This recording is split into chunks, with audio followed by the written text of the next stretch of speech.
Biggest gardening mistake that people make this time of year isn't planting the wrong thing. It's literally doing nothing. January and February are often written off as dead months, but that kind of mindset is often what puts gardens behind before spring even starts. Today we're going to talk about why doing nothing is actually the most damaging thing gardeners can make right now, and what you should be doing instead.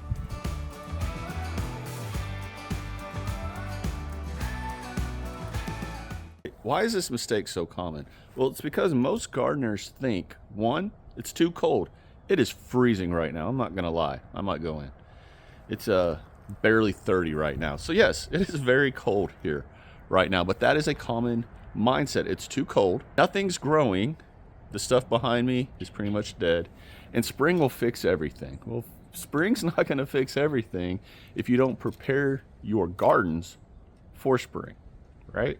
Doing nothing now quietly affects your gardens. It puts the gardens already at a disadvantage and behind where they should be as soon as spring hits. Now here's an example of doing nothing. This is my container garden.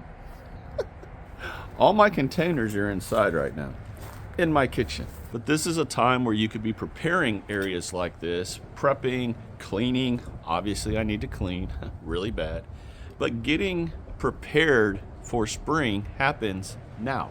This is a perfect time to do things, to prepare for spring specifically. Now, what does doing nothing actually look like? Well, I'm going to give you a list of things right here. I wrote down a list, so I'm going to read them off. Not planning your layout. Y'all, how important is it to plan your garden? Come on. And that's easy. You can do that inside where it's nice and warm. Ignoring soil health, letting beds sit untouched, forgetting tools until spring, waiting to order your seeds, and hoping you'll figure it out later. Okay, let's break these down. Ignoring soil health. If you noticed last year that you had certain crops that just weren't growing, that could be a sign of a soil issue. Maybe you need to amend more. Maybe you amended too much. Maybe you've got pests in your, grubs in your garden, whatever it is in your soil, whatever it is, you need to address it now. Start thinking about those issues now. Letting your bed sit untouched. Okay. So those beds right there, I definitely have to address very, very soon. But that is what a bed that has been untouched looks like right there. Or just let the weeds grow. And to be honest, I was hoping the cold would kill those weeds, but no, they're not. Forgetting tools until spring. I've got a couple pruners over there that I seriously need to address. And I know that, and that's happening in February. It's already on my plan. Waiting to order your seeds. You cannot wait to order your seeds for spring, y'all. If you have not already ordered them, you need to order them. It's the beginning of February, and you need to order them. The seed companies, I guarantee, have been just inundated with requests, with orders, and they're going to run out of certain seeds. So get your lists, go through your seed catalogs, and start ordering your seeds ASAP. And finally, hoping you'll just figure it out later. We've all been in that mindset where it's like, okay, it's cold. I don't want to go outside. I can't do anything right now anyway, so I'm just going to wait. Get out of that mindset. Prepare for what you can actually do now. Don't have 15 things to do when spring starts. Have 3 things to do when spring starts, right? Adjust your thinking and start preparing for your spring now. I'm not going to lie, y'all. I'm fighting staying out here. It is so cold. So winter is when soil resets itself. Just like the garden, just like in nature, the cold helps kill off a lot of things and then resets. So this is a great time to be focusing on resetting your garden, getting things prepared. I, for one, I have a hard time a lot of times pulling crops, those peas. I didn't want to pull them, so I let the cold kill them, which makes it easier for me to then pull them. Or those eggplants. 2 weeks ago, those eggplants were just alive, and you can see one eggplant still on there right there. They were doing great, and I was hoping that we wouldn't get any sub-freezing temperatures, but we did. They're dead. Make it a lot easier for me to pull them out. So winter is a great reset. For beds can be established or re-amended right now without stressing the beds out. You can throw out, like I did recently, you could throw out your composts, your soils, and just let nature start working those nutrients down into the beds naturally. And it won't stress the beds. You don't need to till your beds. You don't need to go through all that. Just let nature do its thing. Pests and diseases are obviously incredibly reduced right now when it's cold. So it's another great way to reset your garden. You're not dealing with those little punks. Gardens are the easiest to observe right now. You can totally see what is going on in your garden. Now, if you're under a bunch of snow, obviously you can't really see your gardens. But for us down here in the south, I can turn right here and look at my gardens. I've got mustards over here that are doing fine. Got garlics right there, bunch of brassicas, radishes. Those pepper plants definitely did not make it. That really bums me out. I was hoping that Tabasco would make it. I should have taken it in, but I didn't. It is what it is. Spring is going to show you how you prepared. Did you prepare? Did you put it off? Or did you amend? Did you get your gardens ready for spring? Spring will show everything. If you want an easier growing season in spring, winter is where the work actually starts. Now, what can you do instead of doing nothing? You do the following. Now look, you don't need to work harder. Just because it's winter doesn't mean you need to do more and more and work harder and harder. You just need to work smarter, right? Work smarter, not harder. Here are a couple things that you can do right now. Okay, 1, plan your space. Plan your garden. Think about it. What worked good last year? What grew good last year? Where did you have those things that were growing great, and where did you have those things that weren't growing great? Do you need to rotate certain crops into different areas? Maybe you had a certain pest issue in one bed that won't affect, say, a different type of crop.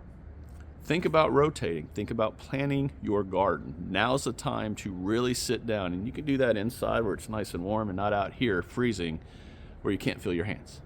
You can work the soils if you can get to them, depending on where you are. But work your soils. Do you need to add compost? Do you need to add different nutrients into your beds? If you're like I am, where you can actually get to your beds, now's a time that if you want to work those soils, work them. Build up that healthy organic material in your beds.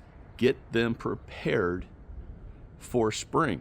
What I do is, like right in these beds right here behind me, I think it was the end of December, I brought out a bunch of bags of compost and just laid them across the top. And I've let the last month, the rain, the snow, the heat, the snow, the rain, break that all down and keep pushing it down into the soil, which is going to continue happening for the next month. So now's a good time to really prepare your soils, your soil health for spring. Maintain your tools, y'all. I am really bad at this, so I'm going to practice what I preach. I have tools that seriously need some TLC. To be honest, sometimes I forget where I put them. Rain hits, they get a little rusty, they get a little where they don't spring back, they need some oil, things of that nature. Now's a great time. Sanitize, prepare, love on your tools so they are ready for you in spring when you actually need them. Now, shifting your mindset does take practice. Now, what do I mean by shifting your mindset, right? Go from thinking, oh, it's too cold, it's February, it's January, February, it's too cold, nothing's growing, I'm just gonna not do anything, I'll wait, we'll let spring sort itself out, I can always fix that later. No, y'all, change your mindset now. Prepare your beds, your gardens now, if you can. One thing you can do, regardless of where you are, is you can plan your garden. You can order your seeds. You can start focusing on what your spring, what you see your spring garden in your mind being. Now, you don't have to be out here freezing to start preparing those gardens. Gardening right now, in my way of thinking, isn't about reacting to spring. It's about preparing for spring. Winter gardening is not loud, flashy. Hey, look what I just grew. Look at the size of this tomato. No, right now it's very intentional. It's very thought out. It's very methodical. There's no glitz and glamour to winter gardening. But if you want those glitz and glamour, Instagram posts, Facebook, pictures, videos in spring and summer, y'all need to be doing stuff right now to prepare those gardens for 4, 5, 6 months from now. It's all about the mindset, y'all. All about the mindset. And let me finish with this. Doing something small right now is better than doing nothing at all. Keep that in mind. If there's one thing to remember, it's this. Your spring garden does not start in spring. It starts right now. So everyone, drop a comment on what you are doing right now as you're watching this video, or around the time of this video, what you're doing to prepare for your gardens, for your spring gardens. It's very important, seriously, to do something, whatever you can. Do it now. Get in that mindset of, I know it's really cold right now, but man, I can do so much. So I'm going to do it. That mindset is going to pay off huge in the spring and summer. So everyone, I hope you all enjoyed this video. I hope you got something out. I hope, if nothing else, it kind of made you think a little differently about gardening right now, what you can be doing, what you should be doing, what you should be preparing for. If I did, if y'all enjoyed this video, do me the 5 favors: share, like, comment, hype, and subscribe to this channel if you've not done so already, and join this fast-growing community of like-minded gardeners here on YouTube. And as always, everyone, take care. May God continue to bless each and every one of you. Get your gardens going in any way that you can right now, based on where you are in the world. And I'll talk to y'all again real soon.